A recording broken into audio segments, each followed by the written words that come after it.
National digital health mission का health data management policy का draft बाहर आ चुका है। अभी इसकी तारीख शुरुआत में 1 हफ्ते की थी, बाद में इसे बढ़ाकर 10 सितंबर तक कर दिया गया था और अभी फिर से इसकी तारीख बढ़ाकर 21 सितंबर तक कर दिया गया है, ताकि पब्लिक का ज़्यादा से ज़्यादा फीडबैक आ सके और इसमें सुधार की गुंजाइश रहे। डाटा का कलेक्शन 3 लेवल पर किया जाना है, सेंटर लेवल पर, स्टेट लेवल पर और हेल्थ फैसिलिटी के लेवल पर।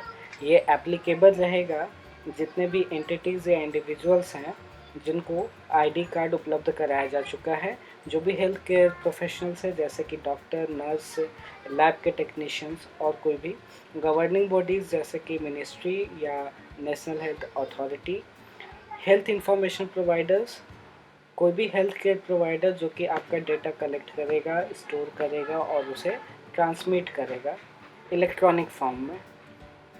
पेयर जो पैसे दे रहे हैं, फंडिंग एजेंसी जैसे कि central government, state government, issuer, insurer या कोई चैरिटेबल संस्थान, फार्मास्यूटिकल कंपनीज जो कि दवाएं बनाती हैं, मेडिकल डिवाइसेस बनाती हैं और साथ ही इस पूरे सप्लाई चेन में जो भी सम्मिलित है, रिसर्च बॉडीज जैसे कि इंस्टीट्यूशंस या कोई रिसर्चर और आपके health ID holders, individuals, teams, जो भी इस पार्ट के पूरे इकोसिस्टम के जो पार्ट हो पाएंगे वो आपका कॉन्टैक्ट नंबर भी।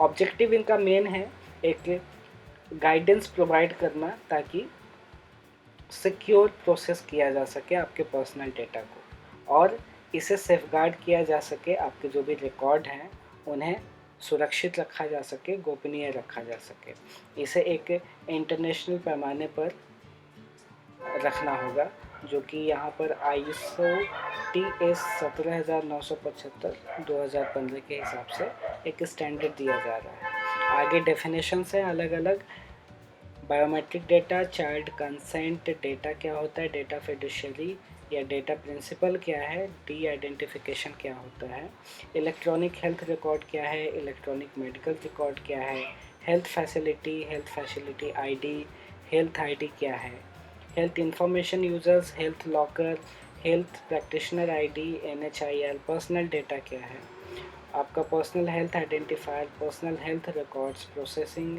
और सेंसिटिव पर्सनल डेटा जैसे कि इसमें आपके जो बैंक के जो अकाउंट है, कार्ड है, आपका जो हेल्थ डेटा है या आपका बायोमेट्रिक डेटा या आपका कास्ट या रिलीजन या आप किस पार्टी से जुड़े हुए हैं, ये भी मायने रखेगा पर्सनल डेटा के तौर पर। इन सब डेटा को कलेक्ट किए जा सकने की उम्मीद है। आगे बढ़ते हुए चैप्टर 2 बात करता है कि लॉ और गवर्नेंस स्ट्रक्चर कैसे लागू होगा।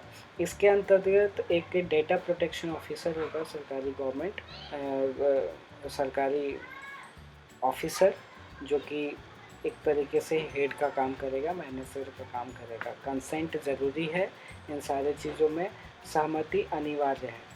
सहमति के बिना आगे बढ़ना मुश्किल है, डेटा कलेक्ट करना, चाहे वो आपका डेटा देना हो, उस डेटा को किस तरीके से यूज़ किया जाएगा और उस डेटा को अगर रोकना है, डिलीट करना है, कहीं रीस्टोर करना है, किसी और को देना है, इस सब के पहले आपकी सहमति आवश्यक है। साथ ही साथ किस तरीके से शेयर किया जाएगा, इन सब बातों पर भी बल दिया गया है। और इन सब बातों के लिए जो सहमति होगी, सहमति आपका एक पूर्व सहमति जो भी होगी वो फ्री, इन्फॉर्म्ड, स्पेसिफिक और साफ सीधे शब्दों में लिखा जाना चाहिए ताकि कंफ्यूजन ना पड़े।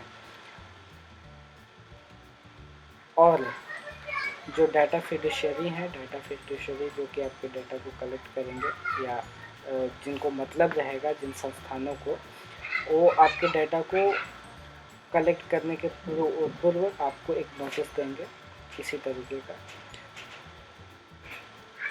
अब सहमति किस तरीके से ली जाएगी?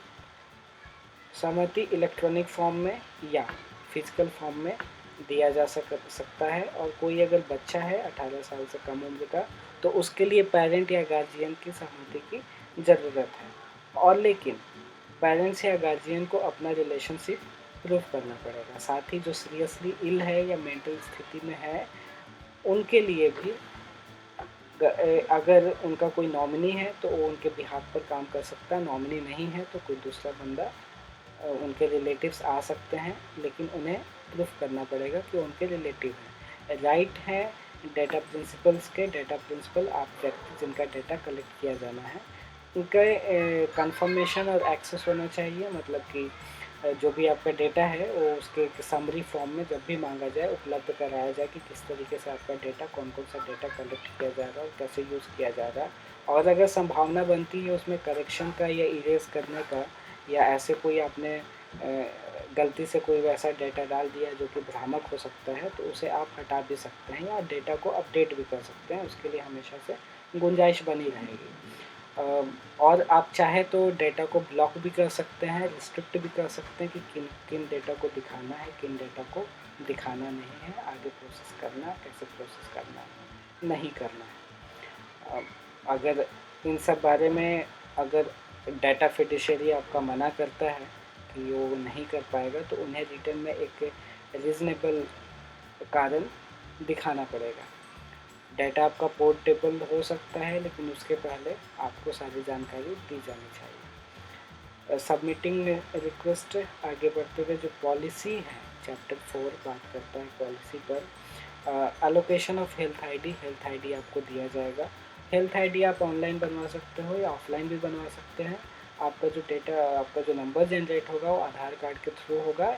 अगर आधार कार्ड नहीं है तो दूसरे आइडेंटिटी कार्ड भी काम करेंगे। डेटा इसी तरीके से जो हेल्थ प्रैक्टिशनर्स हैं उनके लिए भी आप ऑनलाइन या ऑफलाइन आप रजिस्टर करा सकते हो और उनके लिए भी आधार कार्ड ज़रूरी है। अगर नहीं है तो भी आपका काम हो जाएगा, कोई दिक्कत नहीं आएगी। हेल्थ प्रैक्टिशनर का आईडी या डेटा जिसका इंडिविजुअल है उसका आईडी क्रिएट करने में कुछ नियम बताए गए हैं। इस नियम में वही मोटा मोटी है कि आपको आपकी प्राइवेसी का ध्यान रखा जाएगा, आपके कंसेंट का ध्यान रखा जाएगा। 5वां chapter obligation of data fiduciary. Data fiduciary के ऑब्लिगेशन में ये बताया गया है कि उन्हें अकाउंटेबल होना पड़ेगा, ट्रांसपेरेंट होना पड़ेगा, उन्हें बार बार बताना पड़ेगा कि आपका किस तरीके से किस मैनर में डेटा कलेक्ट किया जा रहा है और किसी और के साथ शेयर किया जा रहा है तो किस पर्पज़ के लिए किया जा रहा है, क्यों किया जा रहा है, ये आपको पूर्व में जानकारी देनी होगी। और जब भी आप डिमांड करें एक समरी फॉर्म में वो हमेशा उपलब्ध कराएंगे। अगर वो कराने की स्थिति में नहीं है तो उन्हें एक रीज़न देना पड़ेगा और अगर नहीं देते हैं तो उसके लिए कानून की व्यवस्था की गई।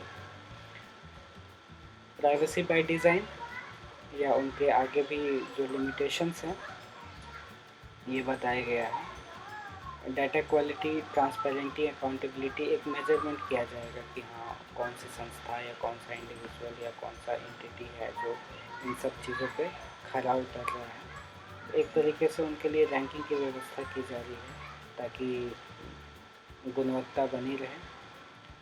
और डेटा मैनेज किस तरीके से करेंगे वो इस बारे में भी विस्तार से इसमें बताया गया है।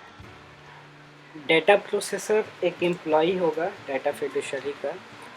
इसके अलावा जो भी कोई दूसरा डेटा प्रोसेसर को पहला डेटा प्रोसेसर अपॉइंट नहीं कर सकता है विदाउट ऑथराइजेशन फ्रॉम डाटा फिडुशियरी।